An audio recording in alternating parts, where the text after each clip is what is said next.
Hi, everyone. This is Curt Doolittle and Noah Revoy. We're working on an issue here we thought would be interesting for the public, so we're going to record it. And that is that we need institutions for men and women. And so, what does that mean, Noah? What do you mean institutions for men and women? So this is specifically for men and women who are what we would call vulnerable people. That means that they're unable to pursue an ordinary life and normal goals that other people are pursuing successfully. And this could be due to health reasons or due to psychological reasons. Mhm. What we need is institutes that give them a place where they can feel that they're still a part of society and honored and respected, and where they have a place to fit in. We have a problem now because the people who are in those positions rebel against the current system because the system says you're worthless and we don't want anything to do with you. If you hear that from the system, of course you want to tear the system down. You're angry at it and you want to rebel.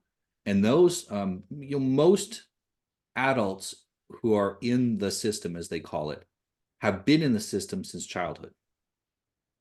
Wait a They minute, had say that again.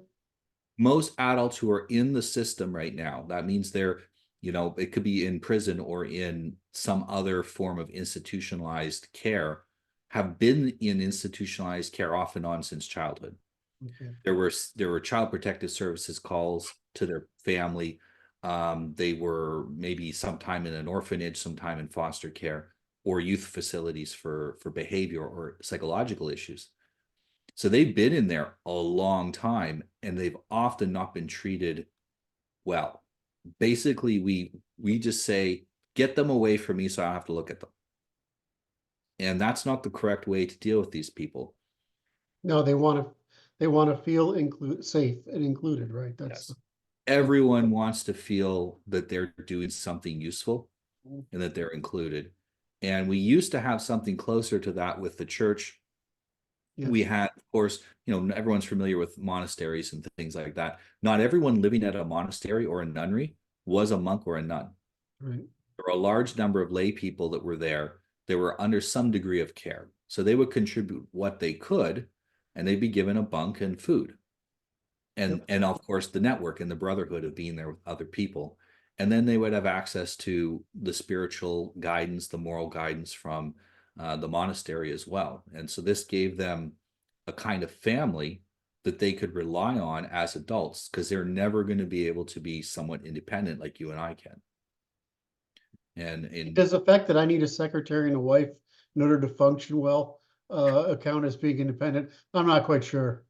well, part of it is that we can function at such a high level Yes, that we can do that by delegating all the low level that's tasks. true. I was trying to be, Yeah. you gave the correct answer, which is of course your job. But I was trying to just interject some humor into a conversation. So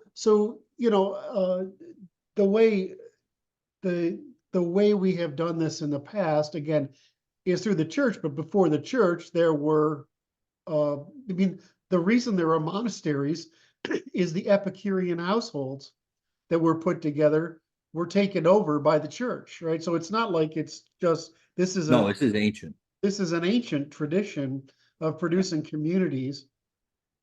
So it doesn't seem like this would be a terribly difficult thing for governments to fund, right? Because you're really talking about the fixed capital of the building, and the labor is effectively free, right? And food production can be very close to free.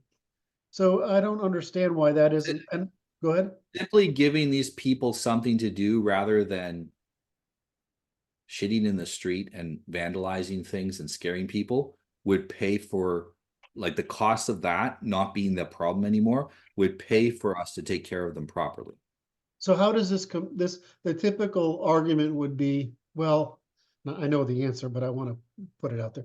Is it, well, we used to put, men in prison and women in asylums, right? And then we sort of put them both in asylums and both in prisons, right? But that these institutions turned out to be deleterious, right? Yeah, they tended to reinforce the problem because you have this spectrum of people. There's probably a small percentage that need to be locked away for the safety of themselves and those who are looking after them. And then maybe 90% of them are nonviolent. They might react violently if they're poked enough, and anyone will, but their sense of self-control is more limited than a normal, healthy person. And so what we did is we put them all together so that the violent ones would prey on the less violent ones, antagonizing them, and then everyone becoming violent. And so it's a multiplying, it's like a contagion. You can't industrialize this, right? It's like everything has to be done at a large number of organizations at fairly small, at 150 Dunbar number scales, right? I mean, that's really the issue. Yeah, they need a lot of stability. So they can't provide their own stability, so they need external stability, Yeah, it's just which means ritual the right population. Yeah, the population can't change much. Yep. The schedule needs to be very precise. Yep. The people looking after them should change as little as possible. Mm-hmm.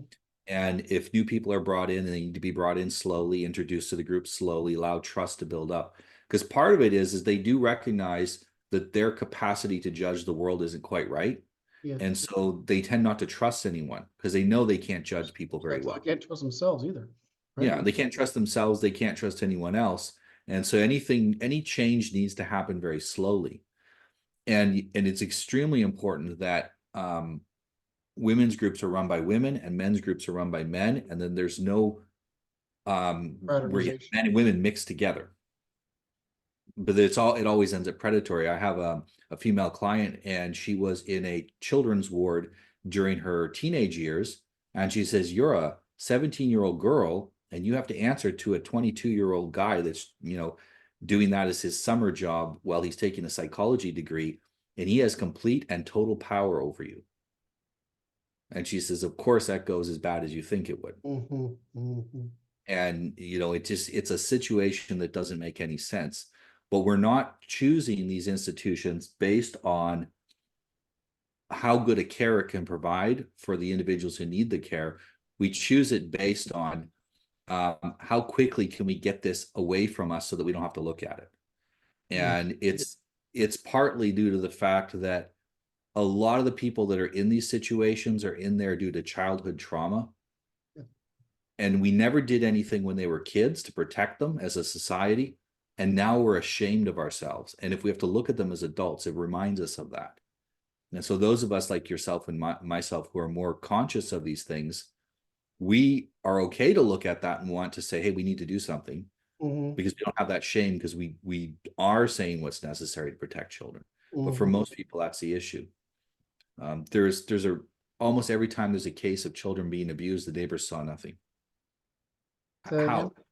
Every time where you see these horrible cases, like a child strapped to a chair for 8 years, nobody saw anything or heard anything ever. How is that possible? It's because nobody wants to be involved in their neighbors' lives like we did when we had small communities. And so I don't completely blame the neighbors, but pay attention. It's not. The problem is I always say, the majority of people make the mistake, and this is from the religious as well as the philosophical side of things, is that they make this mistake: if we only just all believed.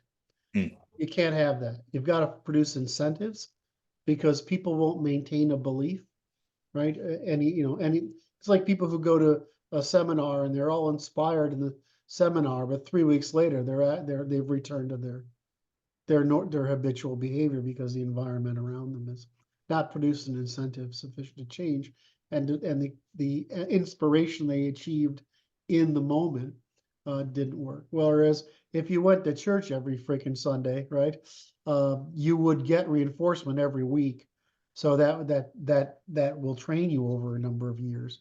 But and we have great reinforcement methods available to us today through social media. Unfortunately, it's being used to reinforce every possible vice and bad habit that you can imagine. It's being used inappropriately. It's not that social media is a problem, it's how we're allowing it to be used in society. I would say we need Schoolhouse Rock. right? I mean, that was so effective when I was a kid. I mean, it came out when I was a kid. So it was so effective. I couldn't believe, that, if you ask me questions about grammar, right? It's because I don't remember what they taught me in school, but I remember Schoolhouse Rock, right? It's just funny, right? In that sense, conjunction, junction, what's your function? I mean, who thinks about that, and so, and there's just so many things that would benefit from that kind of continuous public service announcement that just aren't being produced anymore. And I think my opinion is that they're not produced on purpose, but, um, And we see even every child is at some point in the institution of school, pretty much every kid. yes, yes. And right from that institution, it's kind of like we're putting shoes on the wrong feet. We got boys going there, and the curriculum is neither good for boys or girls, but it's run by women. It's treating the children forever like they're 6 years old, no matter how old they get. My son's school, Horrible. they said you're not allowed to salt your lunch. So now my son is finding alternative ways to salt his lunch, and his next step will be running a salt A black business. market and salt, a black market and Yeah, salt school. because all the kids want to put salt on their food and they think it's bad for them. And so my son's like, yeah, my parents said it was okay. I have much salt. I'm 10 years old. I can choose how much salt goes on my food. And they've been instructed not to let the kids do it. Why? They have no idea. That's just rules. Right, and it's also bad science, which we Yeah. know. Well, there's nowhere for any kind of a decision-making process. It's just rules. Which is funny because, when I grew up, when I know that we've discussed this before, I mean, many people have, but the high investment parenting is doing the opposite. It's continually posing choices to the child and then asking them why they made that decision versus another. My mother did that constantly. If I had my own money, what are you going to do with it? What do you think you should do with it? What are the alternatives? Or what do you think she would always say, Mom, I would go, Mom, what, blah, blah, blah. Here's my question. She says, what do you think you should do? And every question is a teaching moment. Yeah. And, that's what high investment parenting means. It isn't, how can I get rid of my kid at this, other thing right now so that I don't have to pay attention to him or her. Whereas raising people is a production, right? I Yeah. mean, it's a production cycle. You have to produce generations. What your mother did, that's aristocratic parenting. You're trying to get the child up to a level where they're your peer, Yes.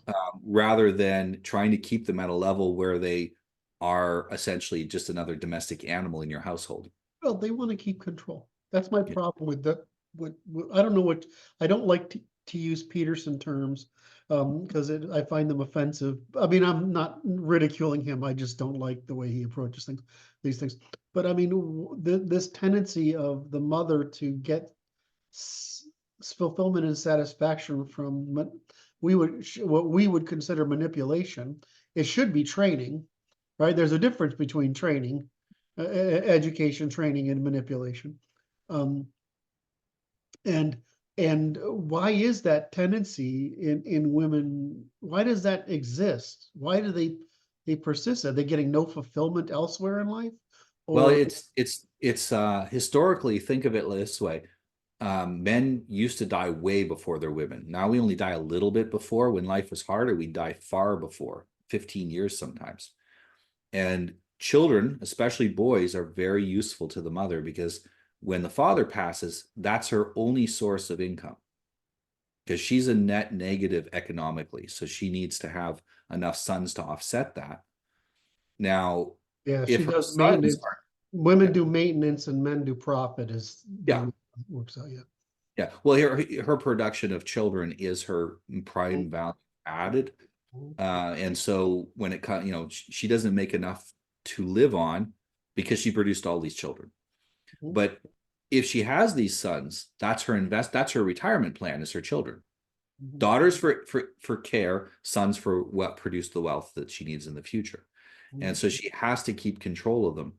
Whereas in aristocratic families, they didn't need that because they had the wealth to look after themselves in old age, So and they were able to think differently. the bipartite manorialism is a takeoff on aristocracy, which is you need to get out of the house and be an independent landowner, right? Okay, yeah. So And the it's church securing the retirement or the care of the elderly in society and widows meant that they could start saying to their children, I'm going to raise you to be more independent, because if you choose not to stay with me, I'll be okay. My neighbors will help, other people will help. I have other relationships to help me. And this is why we see where the church was strong. We start to see in Europe that that raising children to grow up and maybe move far away, maybe go on adventures. You know, the Swedish would do that. First son stays home, all the rest have to go away. yeah, exactly. Um, which still, it's funny. Why does that so intuitively make sense to me, right? But I know it's just my upbringing, right? Yeah. That says that. But what I wanted to capture in this chat, this conversation, is what is this? There's a tendency since the Industrial Revolution to say, what's the solution when it's not a solution? It's a spectrum of solutions. Now you mentioned there are people who are, they're dangerous, right? Right. There are people that are dangerous to themselves. There are people that can't function at all in society, and there are people that need support, a supporting structure to function in society, right? And there's some spectrum there. So when you say we need institutions for men and women, I tend to think of it as don't industrialize it, produce this. It's like I say with nation states, right? Produce enough nation states and everybody will sort into where they fit, right? Well, it's the same thing here, is that produce enough institutions. In other words, even if they're under the same framework, how do you produce those institutions when the cost of a person today, in other words, a person working in that institution, is so high compared to the past? How Well, do you, we actually, our problem is we outlawed the best institution of all for caring for people who are not completely helpless, but can't live on their own and have their own family, and that is the boarding house. yeah, The okay. boarding house used to not just be a place where you could have a room and 3 meals a day. It was a place where the marm or the man running it, depending on if it was a men's or women's boarding house, would help you with your money, would help you. Oftentimes, their entire paycheck was going to the boarding house. He would Yes. pay the bills and he would disperse to them money for their spending to go have a beer or whatever after. Oh, that's brilliant. I forgot all about That's it. simple. It's simple. If we just stopped outlawing multiple family dwellings, boarding houses are basically illegal in every city in the US. There's a few places. My brother used to own 2 boarding houses that were just like that. All of their money, either from the state or their pension or wherever, went to my brother. He paid all their bills, and then he would disperse the rest of them as cash. It's brilliant. So Yes. brilliant. So, well, I'm sure I could do a quick lookup on this, but there's reasons why they didn't like boarding houses. Right. Yes. And so why don't you cover what that is, and maybe we can talk about how to fix that issue, because I don't see the difference between a privately run boarding house and one there where, let's see, you could, a privately run boarding house and on basically putting up hotels or whatever that are run like this, you need some territory around them, because my You could understanding. use a motel or a hotel to run something like this, and I think it would be a perfectly fine way to do it. But I think that the issue is most people don't realize what the reason for housing costs variations are, because you'll get 2 houses in slightly different areas and twice the cost. You're not paying for a better house, you're paying for a better neighborhood. Yes. You're paying not to be around the people that can't afford that house, Exactly. basically. and it's your way of sorting by class. So you're paying to have neighbors that are on your economic level. The thing with a boarding house is it's sufficiently inexpensive that it's not exclusive to anyone. Anyone could live there. And that makes it a problem if you want that beside your house, because they'll have a different way of living. It doesn't mean that they're No, I mean, dangerous or bad necessarily, but they aren't could be they, loud. most people saw them as places that were capable of sponsoring prostitution, crime, drugs, whatever, that kind of thing, Well, right? this is why they have to be very strictly gender segregated. Mm. There has to be a moral code of behavior. Ideally, they'd be run by the church, except the church is at a point now where I wouldn't trust any of them to run it either. Yeah, yeah. And so you'd have to have some pretty strict rules. There'd have to be rules about what conduct was allowed. And there used to be the one my brother, when he bought his about 15 years ago, he had rules: no drugs. You can drink but can't get drunk. If you drink in your room, and you don't come out of the room drinking or out of the room drunk. And he had a bunch of rules. And about 5 years ago, the government came to him and said, "You're not allowed to have rules anymore. You That's can't have rules. insane. Yeah, if they want to do prostitution out of their room that they're renting, you can't stop them anymore. And if you do, we'll seize your property." Well, I would have to investigate that. Yes, Usually when it was an issue of they're promoting moral decay. Now, this is the thing. It's not how do we solve the problem. It's how do we stop the state from getting in the middle of these things, and in such a way that they're making it worse. And that's a fix the how do we state. make an institution in the state chartered like the church? Mhm. Oh, it's completely independent. It's an independent institution, like the judiciary is independent. That has a constitution that can't be violated, right? I mean, that lays these things out very concretely. So well-intentioned fools or malintentioned midwits can't cause the harm that they seek to cause.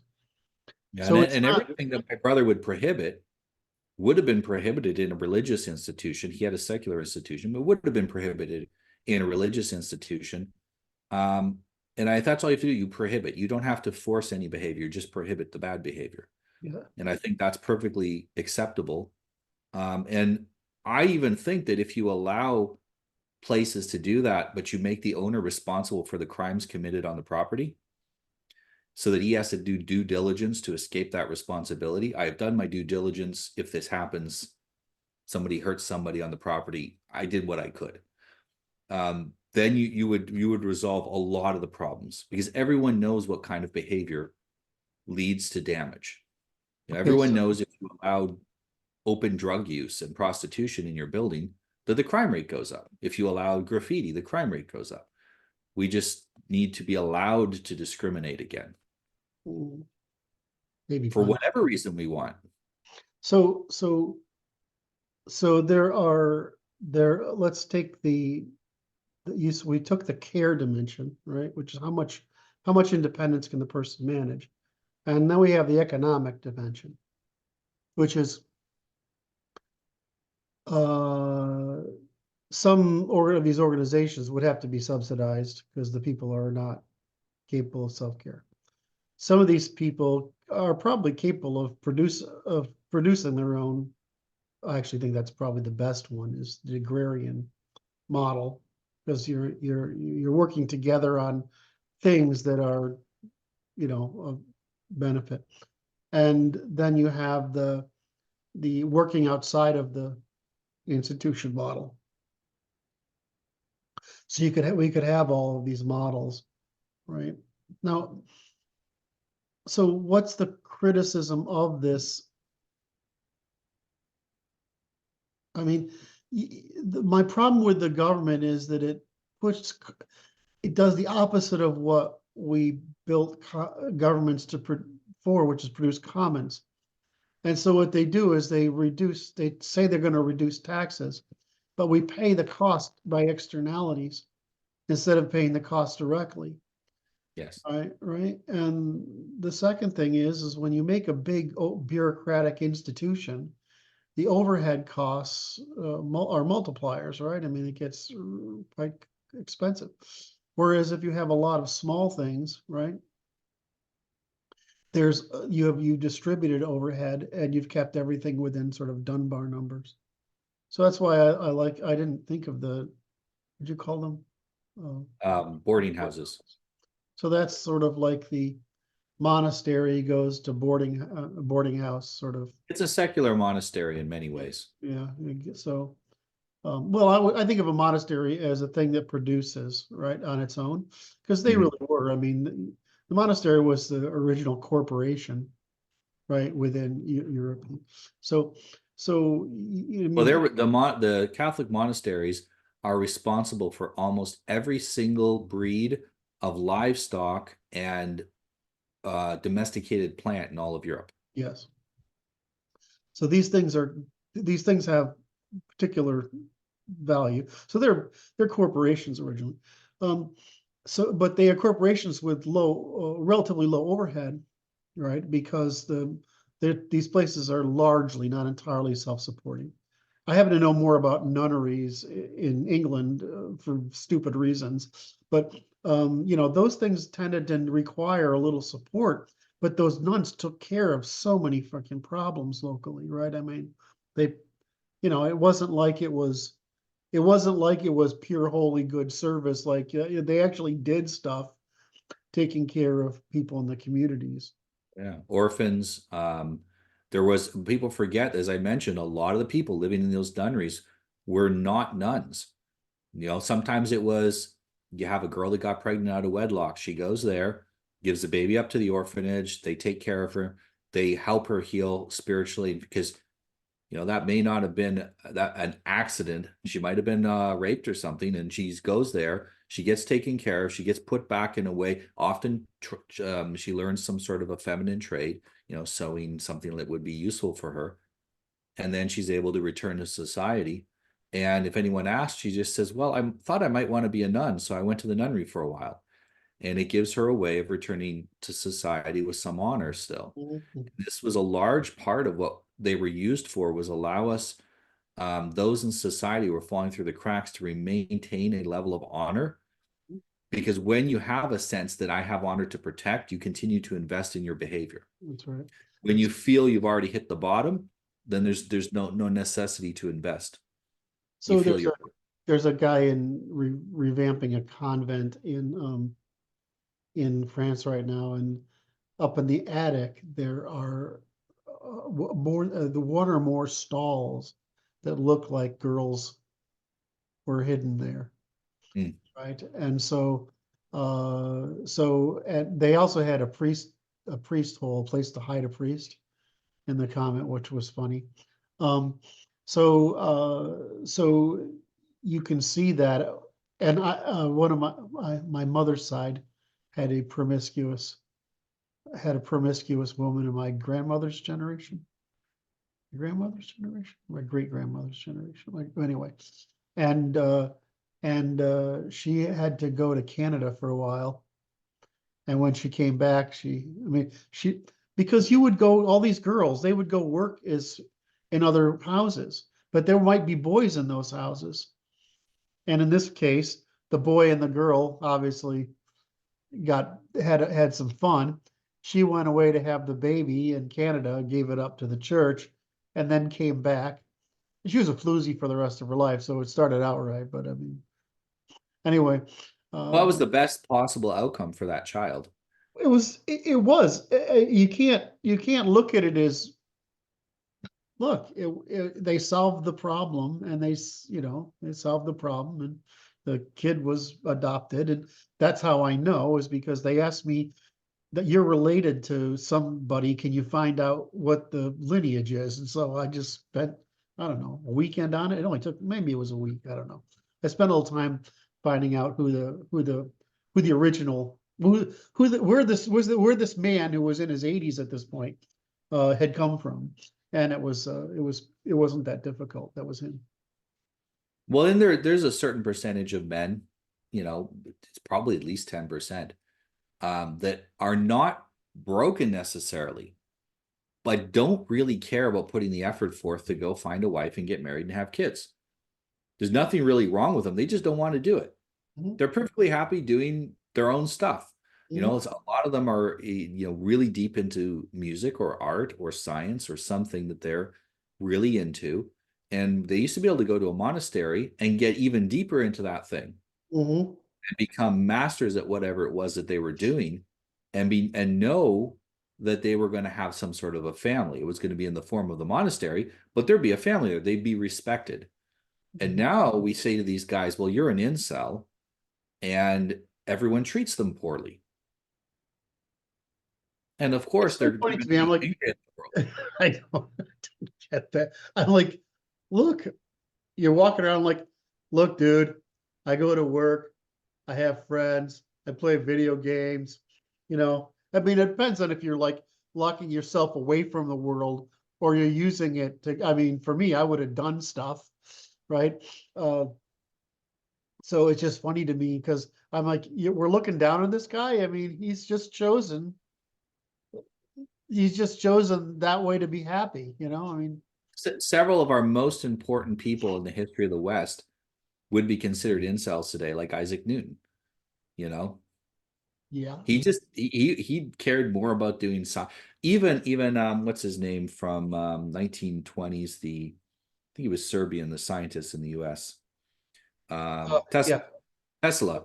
Tesla, yes. Tesla specifically said, I'm not getting involved with a woman because I don't have time to pursue a woman properly in a way that's going to make her feel loved and pursue science. And he says, I think that I can do more good for humanity by pursuing this science. David, We can't have all our men do that, yes. but there's a certain percent that want to do that and could produce great value that way. But we usually tell them that they're worthless because they're not making children. I kind of wonder if I should have I always wonder if I should have taken that route myself, right? I mean, it just like, but I felt the social pressure. I definitely felt the social pressure. Well, it's because there's no other place to go. There would always have been social pressure to have kids or go to the church. So you'd have this basically your choice was stay here, have kids, You're go to the saying church, that or go to the army. you're And that were saying your that options. so I want to blame everything on the left because it's mostly true to blame everything on the left. But they undermined the feminists destroyed all the male institutions, right? And the state tried to take over all the voluntary civic institutions. And then they prohibited the private support of people. Um, so because taking on borders used to be common. Yep. That was a that I was would love to make a place where I could have 20 to 50 beds in there, and it'd be like a Spartan thing where it's a bunch of yeah, guys that are, they just don't want to have kids. They want to pursue other things, and here's a space you can do it with really cheap living expenses all included, right. and And you'll it's have the brotherhood. you forget how you can even food preparation gets really cheap when you combine resources. Um, Why are young single guys renting an entire apartment just for themselves? it makes And no then they sense to have me to at all. I cook. mean, if I could live in a dorm right now, right?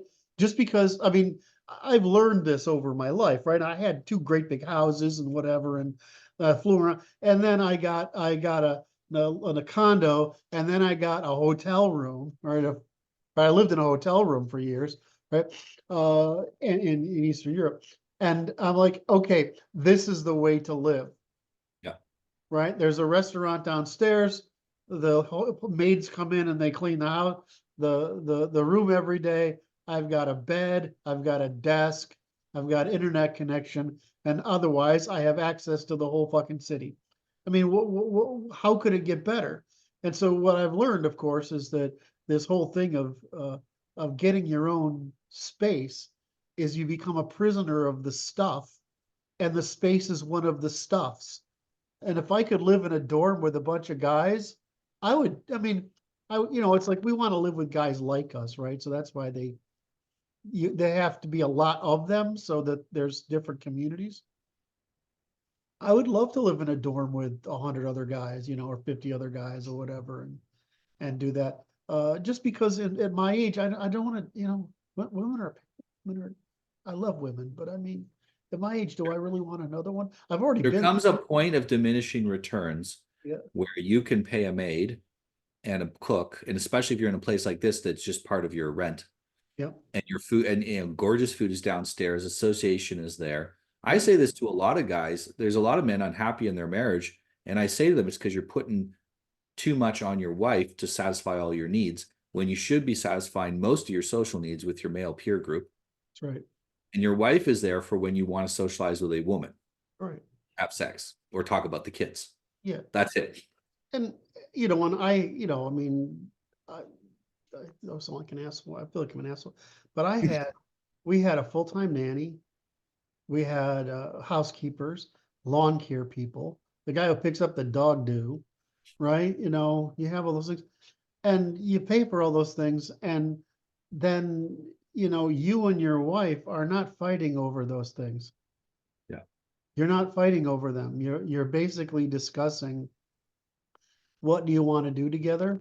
And how to, at least in my case, it was she had this social circle and I had this social circle, and we interacted both social circles, and I thought that was wonderful. But I mean, it sounds whatever. But I mean, if you take the wealthy experience and you move it down to the common guy experience, you can have that if you live in a dorm.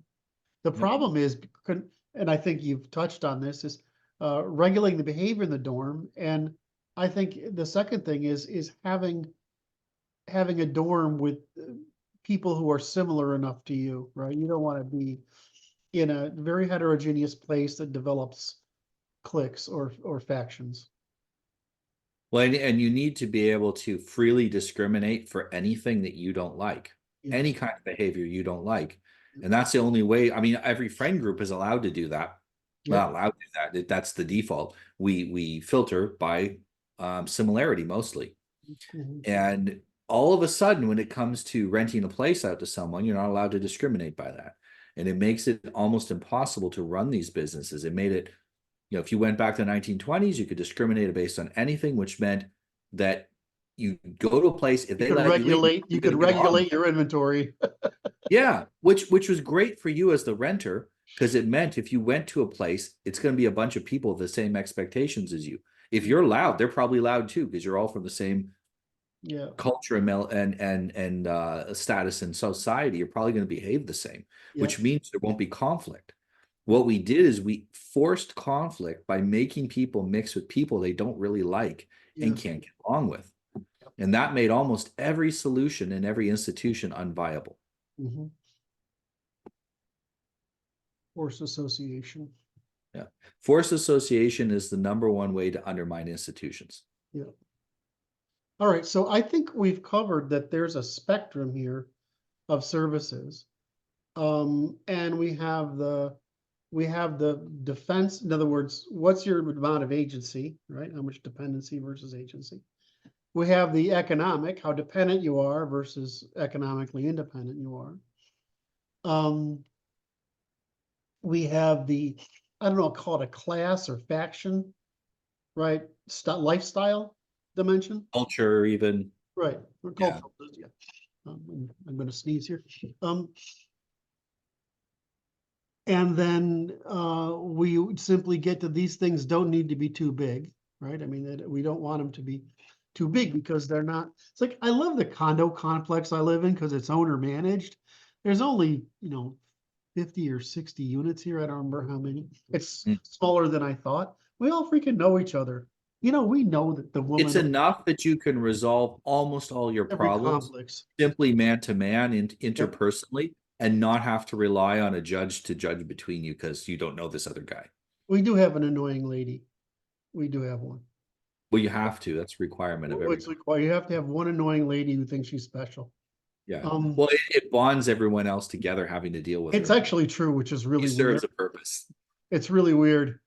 And her caretaker said, I couldn't live here because of all the gossip. And I'm like, you don't understand the gossip economy. And the second thing is you're taking care of the person we all gossip about. So of course you see it.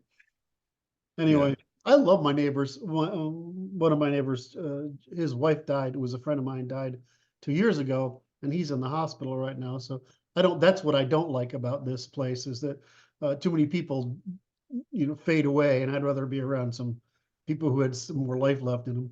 But anyway, I think these institutions should be mixed ages as well. yeah, I think the young men absolutely need the older men's wisdom, yeah, and the older men need that enthusiasm of being around younger men too. yeah, I agree. So it's mostly that they have to be divided mandatorily by sex, but arbitrarily by culture, Yeah. right? Okay. And that, uh, and I always look at it as like, I'm not into, I'm not into charity without responsibility. That's why I love the church approach to charity. Yeah, we're gonna be charitable, but you're gonna come in here and we're gonna do the whole thing because eventually it'll probably you know, at the very least, we're watching you. And people who run these places that are smart, they create an in-group loyalty so that you start to feel a natural sense of duty towards the group to do not the minimum necessary to not get kicked out, but the maximum you can possibly do for the group. And that's you can't enforce that through laws. That must be enforced through good management by the people managing it. And that's a matter of training people how to be persuasive, how to create an in-group culture, how to make sure people feel included. And that will be a little different for different groups, but you want them to have some pride, just like you want to have pride in your family. I belong to this family. I better behave well because it shows on my family. I belong to this boarding house. I better behave well so that it reflects well on my friends, and I'm not causing problems for people that have been helping me out. That has to come through a natural sense of obligation and reciprocity. You build communities. Yeah. All right. So I bet I could do the math on this in an afternoon easily. Because, as long as the people who live there are providing some of the labor or some of the money, you're pretty much gonna make it. And then the net cost isn't too high. You're always gonna have the problem of the people who are psychologically, whatever, what's, even schizophrenia. I mean, it's a larger percentage of the population than you'd think, right? I mean, Yeah. and so once you get down into that degree, you can't do anything with that. That's not gonna, you can No. medicate that, but you have to manage medicate it. But if you look out and look at and then you have the drug problem. Would this assist in the drug problem at all? I think so. A large part of the reason, so my experience, I have a lot of experience with working with drug addicts, is that when they're trying to get clean, what trips them up is times when they're completely alone. Yeah. I'm completely alone. I get bored. I have no ability to mentally entertain myself on my own. And so I shoot up or drink or whatever there's their particular thing. And this way, they're never really alone. They can go down to the common area and play pool with somebody, or, I feel like I should drink. I better go down and be with my friends downstairs. You can have a dry one. It's dry. We don't drink here. Mhm. An alcoholic who stopped drinking, I'd prefer to be there than one that was maybe where it's okay to drink, I, And in I, my case, it doesn't matter. I could go to any one of them. I have there's a lot of alcoholics in my family, so basically I don't. If I'm drinking, I'm probably talking about it. That's how rare it is, right? I mean, it's um. So I think about twice a year you mention it. yeah, I mean, it's more. I'll go through periods where for 2 weeks I'll be, I'll just be celebrating, but I don't really just. A bottle of Jack Daniels will last me a year easily. I mean, the one that one of our guys gave me, it lasted like three. So I mean, that's not it. So but oh shit, what was I going to get to? Some of the alcohol thing. Oh, but I have an acquaintance, I don't friend, really. I mean, it's in my friend circle. and he's a recovered alcoholic, I guess you call it that. I unfortunately brought a bottle of whiskey to a party that he was at, and people said, "Dude, that was like cruel." I'm like, "What?" I wasn't even, and he was sitting there he kept looking at the bottle all That's night. his battle, though. That's not your fault. Well, it is, but He, it's like okay, you're right. It's his battle. It's not mine. But on the other words, I do understand that this is a hard problem. I mean, it killed my dad. I mean, well, and it's there's that, there's weed, there's a lot of people who are, why are they smoking? Because they're in a culture where everyone around them is smoking. Peer pressure is very difficult for people to resist. So why not use that by having environments where the peer pressure is healthy? okay, so what you're really saying is, I'm going to reduce this. This is why I wanted to capture this hour-long conversation now that I thought was going to be 10 minutes. Um, what I wanted to capture was my understanding of the rapid increase in mental illness is that it's multidimensional, but it's a combination of alienation and infantilization, Yes. right? Yeah. And we've run out of ways to sedate ourselves from this problem. And so, I mean, you're in the profession. I have another friend there's a woman that's in the profession. I talk to her regularly, and she's like, we just can't beat the demand. There aren't enough of us to meet. I mean, and then the problem is there are guys like you and her in the field who are competent, and unfortunately, there's too many people who aren't, and so they turn people off of the field, right? And that's I charge about 5 or 6 times what an average therapist charges. I do no advertising, and I'm booked up weeks ahead.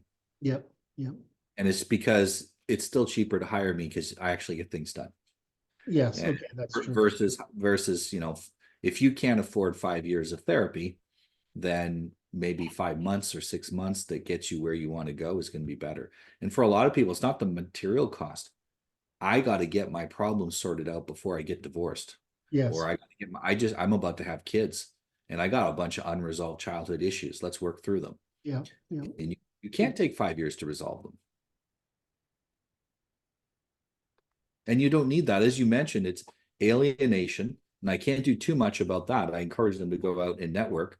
I mean, we're really helping with that with the effort that we're having now to start groups everywhere. it's just amazing demand. The demand for that is amazing. Yeah. Go ahead. So The this, other part, the infantilization, is it works as simple as this. I'm going to explain it because I have no fear that anyone will copy it. And if they do, great. There's still plenty of people that need help, and I can't help them all. Treat men like men and treat women like they're adults. I mean, not as masculine and feminine. Treat them like they're adults. Tell them, I expect adult behavior from you. And if you're not sure what that means, ask me and I'll let you know exactly what I mean. mhm, And then you find out where they're unable to do that and you help them in those areas. And it's mostly a knowledge problem. They don't know. They yes, just don't know. And they want to do it. yes, And then there's the odd time where they're blocked from doing it by some psychological mental block, mhm, and you help them remove that block, and then all of a sudden it just happens. And I have seen how it cascades faster. I had a client, he bought a 12 session program. At session 8, he says, I need to take a break for a couple of months. In that couple of months, he met a girl, got married, started a business. Now he's coming back to me. They're going to have a kid, and he's going to refinish his last 4 sessions. And he oh, went from basically incel to married guy running a business in a few months. Didn't even need to finish all the sessions. yeah. Well, I mean, don't don't you find, I don't know if this is true a lot, but I find that there's just nobody, you can't get to a guy like you or me easily. You don't even know which one to talk to. If you might resonate with the wrong guy, Yep. right? You know what I mean? So what I Well, find, there are a lot of predatory, masculine type guys yes, out, right. and if you notice some of them, I don't like to say the names. I prefer to teach people the Yeah, methods yeah, of how to avoid them. yeah. But if you notice, take a look. Are they using the same tactics on men that they use to manipulate women? Women, yes. So pickup artist guys that want to manipulate women, they'll do nags to them. Oh, you're no good. You're not. In the case of women, it's usually insulting their appearance and their femininity. Yeah, Now, if they're going to get men, what they do is they say, "Oh, you're broke. You got no money. You're a brokey. yeah. You're a you're not. You can't fight. You're weak. You're not masculine. You're just a loser. You Well, should let's, join my thing so you don't be so much of a loser." oh God, you're killing me. So I'm gonna stick with yeah, okay. I'm gonna stick with, that's not a class of guys I Yeah. interact with, so I would not know, right? And I feel bad for them, but that's not something I know how to work with. Mostly what I get are other guys that come to me because they're somewhere on the entrepreneurial spectrum, or they're, on the autistic spectrum as well, right? And all they need is somebody to say, yeah, well, you're thinking correctly. Yeah. Um, you're thinking correctly. As far as I can tell, you're doing everything right. I would watch out for these things. And if you run into a problem, give me a call. Right? That's so easy to do, right? But because they have no one to talk to, right? A They lot of really high performing guys need what's called normalization, where they're like, I'm doing this and it still hurts. I'm like, yeah, it will. That's normal. And that's all. It's just like, oh, so the hurting's normal? Yeah, yeah, it's yeah. normal to hurt. And in fact, that's just part of the process, and it's making you stronger. I remember from Todd said, well, people have no idea what it takes to work as hard as you work. And I'm like, interesting. The problem is I hadn't ever looked at it as like, is that why it hurts? It's just, you're I working. have a lot of clients come to me and go, I don't know what's wrong with me, but I'm having such a hard time making friends because everyone I talk to seems to like they're an idiot. And I said to them, well, maybe they are. Exactly. And maybe it's, I have a lot of clients where I say to them, they come to me asking, I want to find peers like me. Sometimes I'll say to them, well, if you join Natural Law Institute, and if you can't, like I had a woman come to us, and very high agency, but on the female Sure. way of doing it. Mhm. And wonderful lady, really wonderful. And she's like, I want to find other women that are like me that are going to be, she's very German in her, there are social etiquette and people have to follow the etiquette and everything, how that works. And that's usually the woman's domain. All of that deep social etiquette is a very feminine thing. And she's like, women don't respond. They don't respond to messages. They're not responding to, friendship check-ins and all that stuff like I do. It's like I'm doing all the work. And I said, yes, because you're the only woman that has the level of energy and high level of conscientiousness to follow through on that in 2024. Our Mhm. grandmothers all figured that was absolutely, that was the reputation of the family at stake and they would follow through on it. That's just not happening anymore. Can I riff on that? Go Because ahead. I don't want to, I can't, I think you made your arc, so I don't think I'm interfering with your arc. Okay. So, um, so, something I'm conscious of at my age is how much think time you had in 1965 versus 75 versus 85, 95, 2005, 15. And what's happening is it's so easy to get your attention occupied today. You don't Mhm. have a lot of think time. It's almost like, you're surfing the waves of stimulation, and you're not, people don't think as much. So you don't have the time to have the space in your mind where the think of it as like this think of it as a map, right? Where you're sitting in the center and stuff's really close and important to you, but there's other things they're just less important to you, but they're out there further away from your consciousness, right? Well, what you're conscious of. So what that really means is your auto association isn't interacting with them because the present stimuli is too loud. right? And so, your grandmother used to sit around and say, oh, I haven't thought about her lately, and just take a, pan off something. That's just a little bit of love that goes off, right? My next door neighbor, she'll leave me a fucking card and a piece of candy once in a while. I mean, just, one of those. Right? And so, but it's because their mind is in the world of relationships and the world of the present. It's not in the perspective, which is what, the information world gives to us. I mean, I think of it as like, if I look at it as what's been valuable to me is having all these papers, right? Research, all this research and data is online. Like if somebody asks me a question, I'll just pull up the freaking FBI database or the, PNAD, the papers, right? The National Academy of Sciences, or I'll pull up the IRS statistics, you know, freaking awesome that is to be able to actually pull that up when you could never get that data before without like going somewhere or or sending a letter and asking for something. I mean, it was a I I remember can't. trying to do that in school about some subject, and they made it sound like I had to go to the capital city of the country to Yes, find information. yes, yes. It was I remember getting in a car with my parents and driving for an hour and a half to go to a different library so I could finish my school report because I wanted to add Yes. data about it was about Native Americans. I wanted to add data about their current living conditions, and all I had was propaganda at the local library. So I wanted to go get the actual statistics. So, like, I used to go, like, I went to the small private university here in Connecticut, and but I would go to UConn's library, Wesleyan's library, Yale's library, whatever, and I didn't even know anyone else in my school who did that, right? And it's not like I wasn't some, I'm not that kind of nerd, right? I mean, right?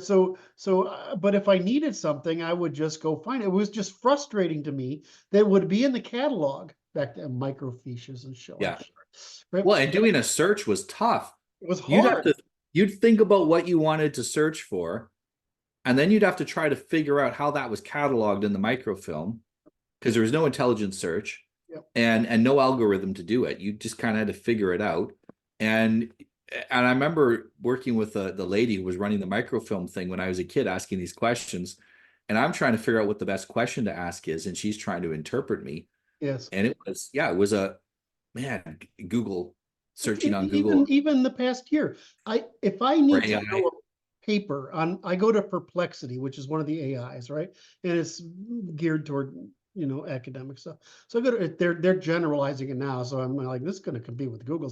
So I go to this thing and I'm like, a paper on this. It shows me the papers. It shows me a summary. It figures out the summary of the paper based on the question I asked, whether it's relevant or not. Even yesterday I'm in love with ChatGPT because a lot of what I have to do is serialization by disambiguation by serialization, operationalization, adversarial competition. Blah, right? So, well, I can ask the stupid thing. Please, here's a serialized sequence. Please, blah blah blah, and tell me any word that's any term you might think of missing or anything that's an overlap. And now, right? And I put it in there, and 30 seconds later, what would normally take me 20 minutes is doing this, right? It shows up on the screen. It's freaking awesome. But I mean, it used to be a pain in the ass. So that's great. All right. I'm increasingly convinced we ought to burn every social media company to the Most fucking people ground. should not be doing what we're doing. They should not be looking this deep into things. It'll drive them nuts. They need to be focusing on their local network, their local Right. family, They should look on their local own house, lives. Yes. their own health, that kind of stuff. And there is a group of people that this is what we do. But for most of the people, it's not good for them to dive that deep into issues that they have no ability to solve. It causes them stress. And a lot of Or times even people, understand. yeah, exactly. Well, then they're consuming all this information. They're not digesting any of it because there's no quiet time to digest it.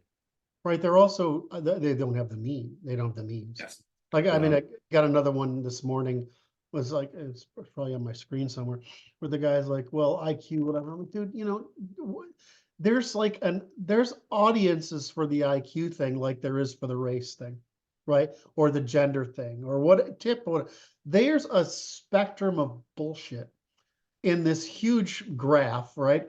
Of whether you're biased this way or the other. I know a lot about IQ and IQ measurement. I mean, a lot. And, and so when I look at these people and I'm like, dude, the fact that your and my IQ would differ by like 5 points, right? If we were to say this, right? That's not going to make any material difference at all, right? Right? That doesn't mean anything. If it's a fucking standard deviation, it's going to make a goddamn difference. And if it's two standard deviations, it's going to be actually hard for you to. One of the beautiful things that beautiful bits of research is that a nitwit can tell you're smarter than they are, but a midwit can't. Yeah. Right. That's what's really fascinating to me is the dominance of the midwittery, right? And they actually think they understand things. And I'm like, where the nitwit just says, I don't understand that. That's right. Well, the nitwit is used to coming up against things he clearly doesn't understand. He becomes And so okay it's with just it. more one. It's more one in a series of things I don't understand. And if you do, then you must be better than me.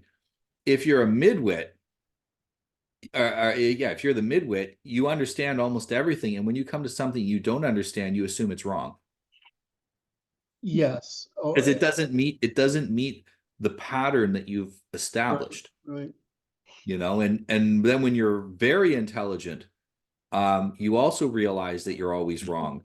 It's just how wrong are you? And And the problem is that I'm really close to the truth or I'm far from the truth. Let's Whereas talk about this. it's not a binary. Go ahead. Well, so here's an issue. This is one of the problems I have with the education system, right? Is that it's not okay to say I don't know. You need to try to fabricate a response. And so what happens is you get these guys out there, especially males. You get women to do it too, but it's the female antisocial personality and the male have different causes. So you get out with these guys, and they're like so certain they're right. Well, it's because they need to feel right. Now the question is why? Why do you need to feel like you're right? Why don't you need to feel like I want to seek to understand? And of course, there's a bunch of reasons for it. But actually, if you need to feel right, it's most likely that you're actually have a problem learning. Whereas those of us who have no problem learning, we're like, oh wow, something I got wrong. Cool, what is it? Right. Yeah. Oh, I misunderstood that word or something like this. Right. Like, oh, and then what happens too is when we find out a place where we've been wrong, it usually causes a bunch of puzzle pieces to suddenly fit into place properly. And that is a relief to us because all this incongruency that we were dealing with is suddenly gone.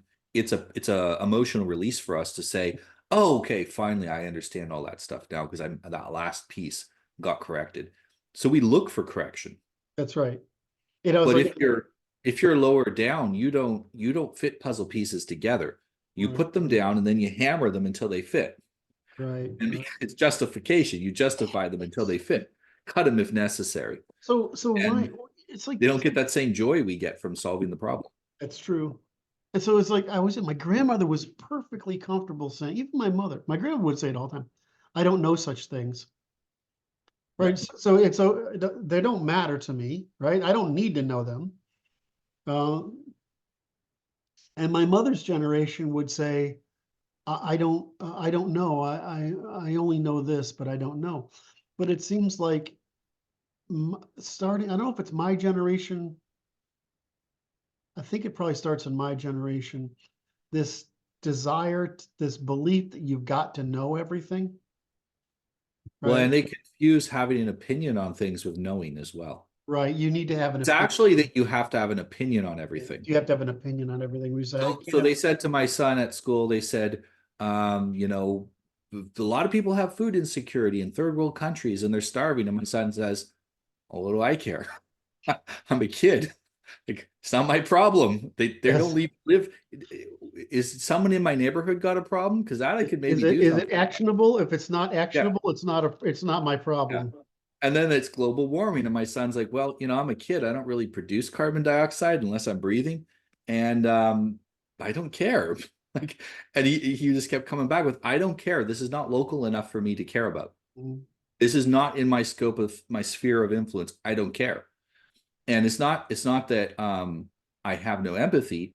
It's that it's so disconnected from me that I don't connect with it. And it was It's also irrelevant. You can't act on it.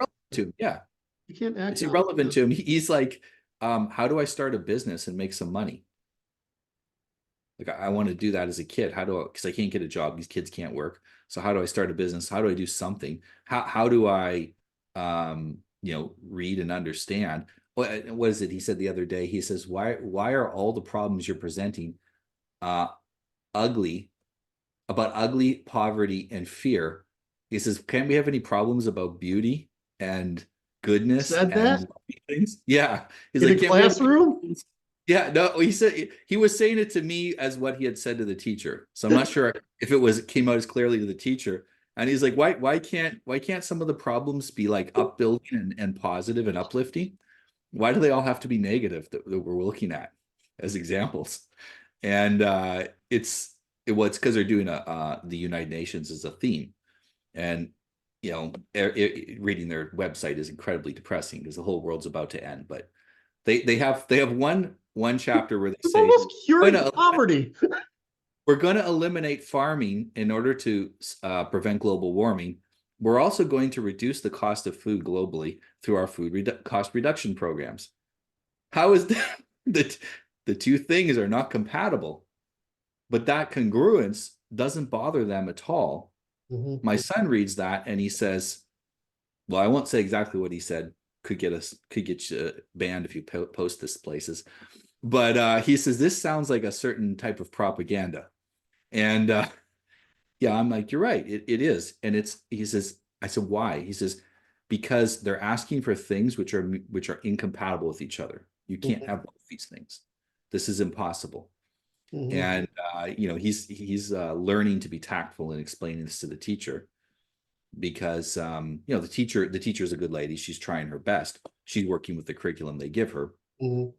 But this is the thing is the system has shifted towards um, this other type of focus where it's all focused on solving negative problems instead of building beautiful things. And if I was teaching school, I would focus on how do we build beautiful things? How do we make your life better, the life of those around you better? What is actionable? In fact, I would make sure the teachers weren't using examples that weren't actionable to the children. Yes. Ooh, And that's they do that in Japan. You want to learn about something, they clean the school, they do all kinds of local things to the school. It's that area in the school and around the school and beautifying that and national interests in Japan that dominate the classroom discussion. They don't particularly care what happens outside because that's just too much for the children to think about. It's beyond their pay grade, so to speak. Mhm. Mhm. I think we need to do that with our kids as well. We're having this mental health epidemic. At the same time, we're pushing fear porn on kids constantly in school. Mhm. And there's definitely a correlation between the two. Mhm. Mhm. All right, so I wanted to discuss I wanted to try to capture your thoughts on whether it was possible to produce sex-based institutions, sex-specific institutions. So we laid out some dimensions that would be possible. It seems it's possible. It doesn't seem terribly expensive to me. It's not going to be no expense. But the difference is whether an expense is visible or imposed on the community by externality. And my problem, of course, is when I look at regions of towns and whatever, they have extraordinary costs imposed on the society, which contribute to the decline of trust. And they did, right? And I'm trying to say, well, trust is the most important asset in a polity. Excuse me, I don't want to, that's hard. It's the thing that produces the most positive externalities in a community, right? And it is also the hardest commons to produce, right? You need a lot of things to go right to produce a high trust polity. And so when we say are visible costs better than invisible costs, well, depends on how you're, I mean, it's not a question. It's a question of how do you manage the measurement of these things. And of course, we do full accounting, right, in the Institute. So this is our way of doing it. So we think of these things. So I'm sort of, I think that one of the prescriptions we should focus on, because I've done a lot of work on education, but I haven't done a lot of work on this. I've done a lot of work on economies. So just as we have people who need support, we have economy. We shouldn't be throwing everybody in the meat gut grinder of the market economy, unprepared for it. We should have the same kind of graduated process. Germany does as well, graduated processes, so that that if you need to belong to, let's call it a union, right? You lead to the organization that finds work for you, right, and assigns you work. That's different, and that gives you the stability. Versus you, okay, I can find my own work, right? That's a different thing. Versus I can find my own. I have work. I can find my own customers. Versus I can find my own markets. That spectrum.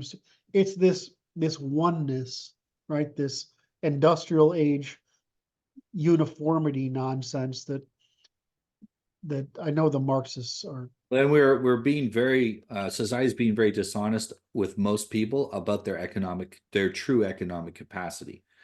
And so we have a lot of make work jobs. The state has a lot of make work jobs, but so does the private sector, especially in IT nowadays.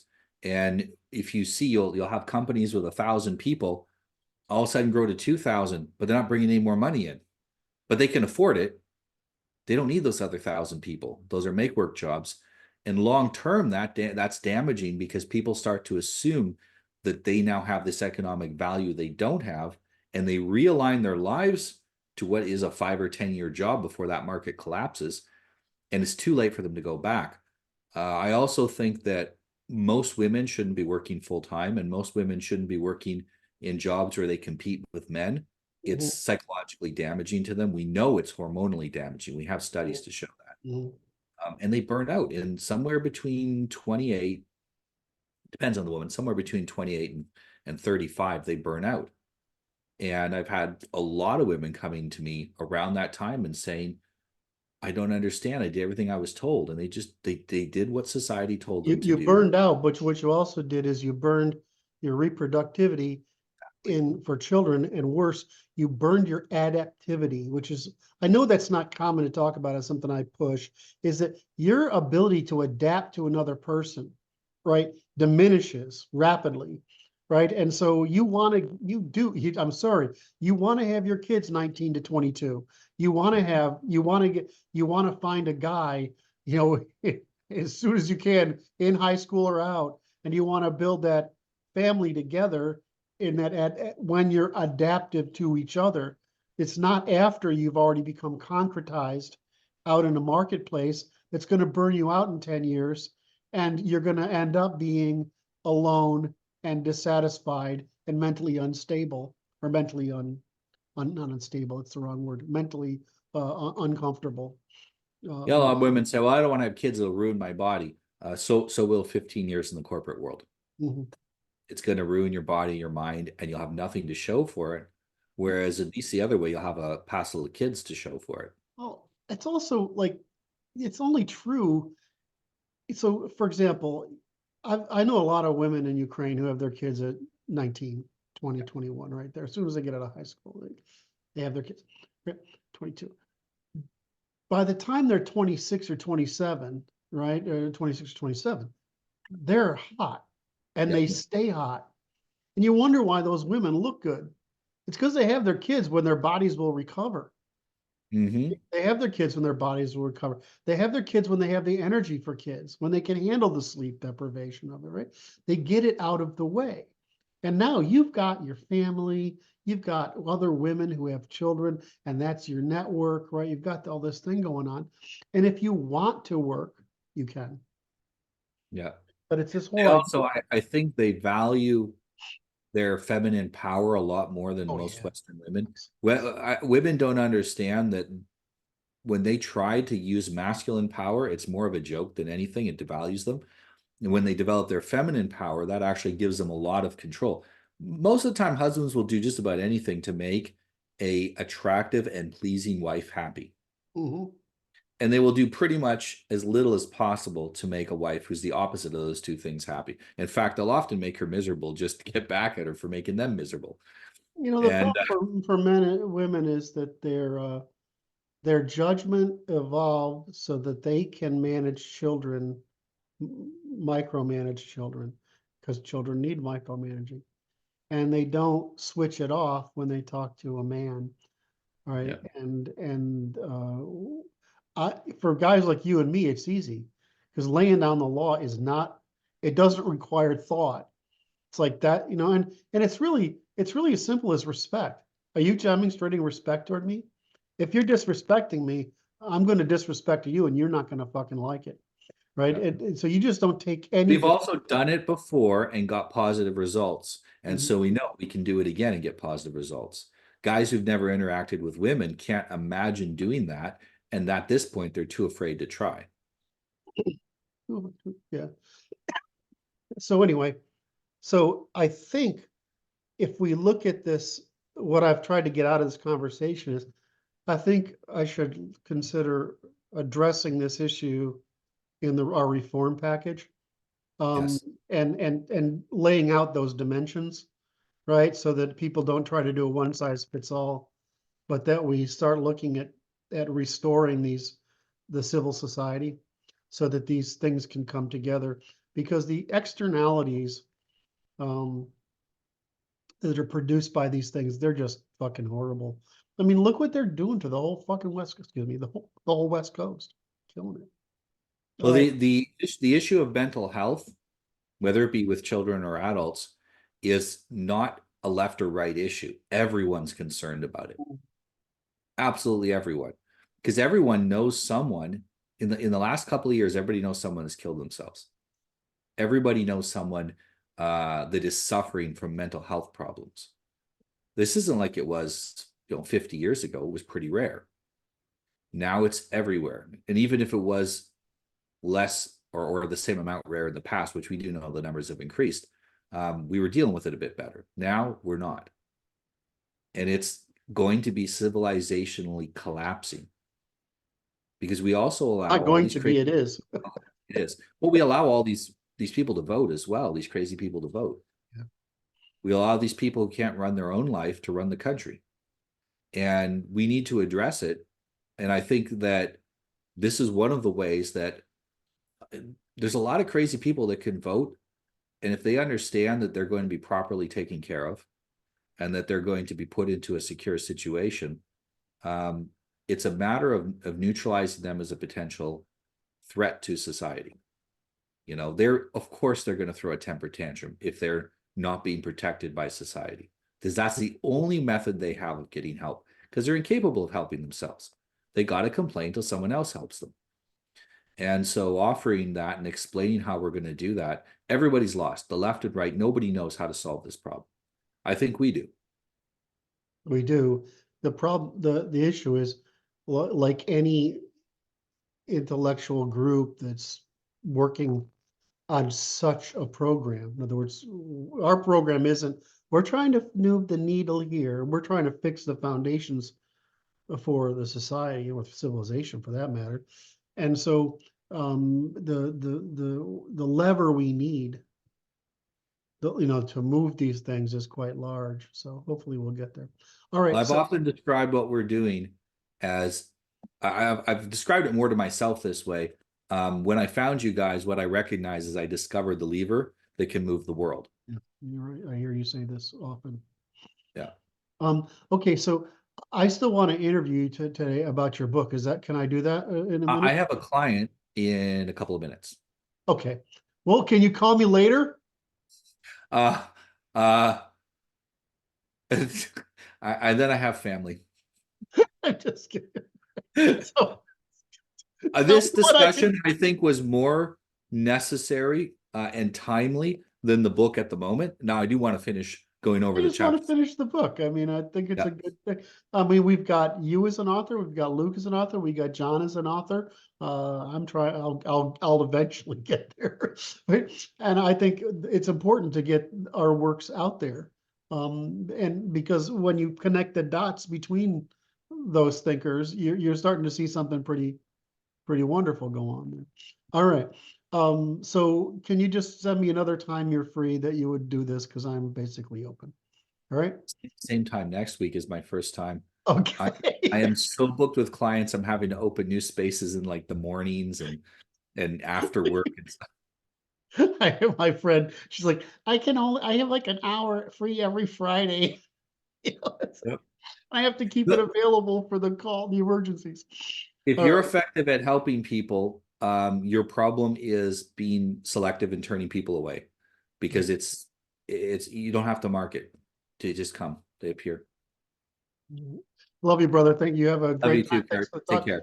Today's been Tuesday, February 20th, 2024, and it's Curt Doolittle, Revoy, and we're talking from the Natural Law Institute. Thanks all for watching.